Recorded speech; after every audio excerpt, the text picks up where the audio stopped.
नमस्कार दोस्तों, आपका स्वागत है दिमागी इंस्पायर यूट्यूब चैनल पर।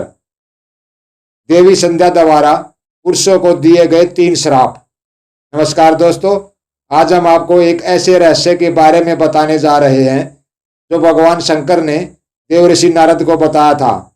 यह कहानी देवी संध्या के 3 श्रापों की है जो उन्होंने पुरुषों को दिए थे।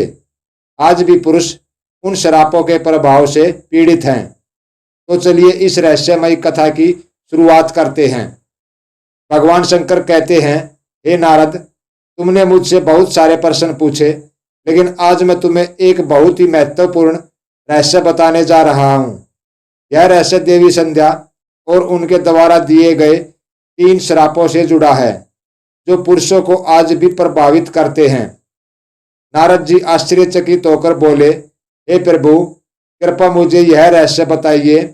देवी संध्या कौन थी और उन्होंने पुरुषों को श्राप क्यों दिए? भगवान शंकर कहने लगे, सुनो नारद, देवी संध्या ब्रह्मा जी की मानस पुत्री थी। वह बहुत ही पवित्र और तपस्विनी थी। उन्होंने भगवान सूर्य से विवाह किया था, लेकिन उनके मन में कुछ असुरक्षा और भय था। इसी भय और असुरक्षा के कारण उन्होंने एक समय 3 श्राप दिए जो आज भी पुरुषों को प्रभावित करते हैं। नारद जी जिज्ञासु स्वर में पूछते हैं, हे प्रभु, कृपया उन श्रापों के बारे में विस्तार से बताइए। तब भगवान शंकर बताते हैं कि पहला श्राप जो देवी संध्या ने पुरुषों को दिया था वह यह था कि पुरुषों का मन हमेशा भटकता रहेगा। इसका मतलब यह है कि पुरुषों के विचार स्थिर नहीं रहेंगे। उनका मन हमेशा किसी न किसी नई चीज की तलाश में रहेगा, चाहे वो भौतिक सुख हो, शक्ति हो या फिर किसी अन्य प्रकार की लालसा। उनका मन कभी भी एक जगह स्थिर नहीं हो पाएगा। यही कारण है कि आज भी पुरुष अपने मन को स्थिर रखने के लिए संघर्ष करते हैं।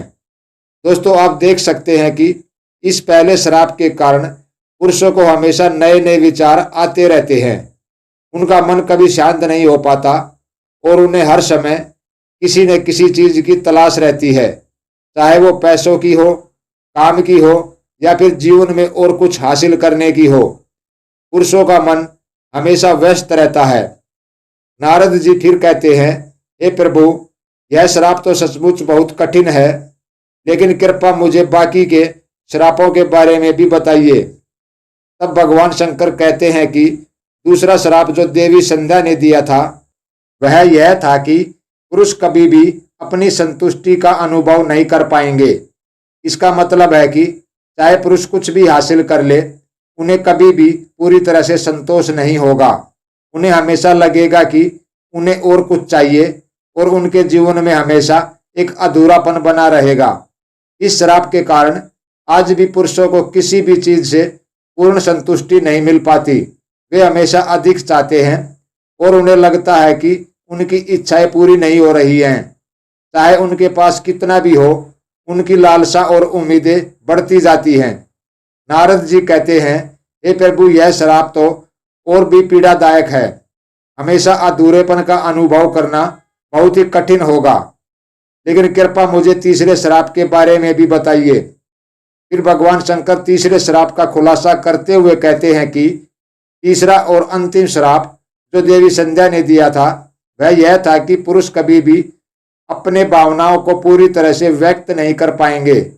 इसका मतलब है कि पुरुष अपने अंदर की भावनाओं को सही तरीके से बाहर नहीं ला पाएंगे। चाहे वे कितने भी दुखी या खुश हों, वे अपने मन की भावनाओं को व्यक्त करने में कठिनाई महसूस करेंगे। दोस्तों, आप देख सकते हैं कि इस तीसरे श्राप के कारण पुरुष अपनी भावनाओं को सही से व्यक्त नहीं कर पाते। वे अपने अंदर के दुख, चिंता या खुशी को लोगों के सामने नहीं ला पाते।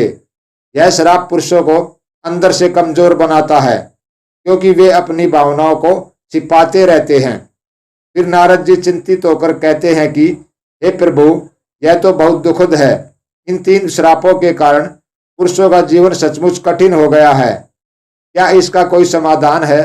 तब भगवान शंकर शांतिपूर्वक कहते हैं, हे नारद, जीवन में श्राप और वरदान दोनों ही होते हैं।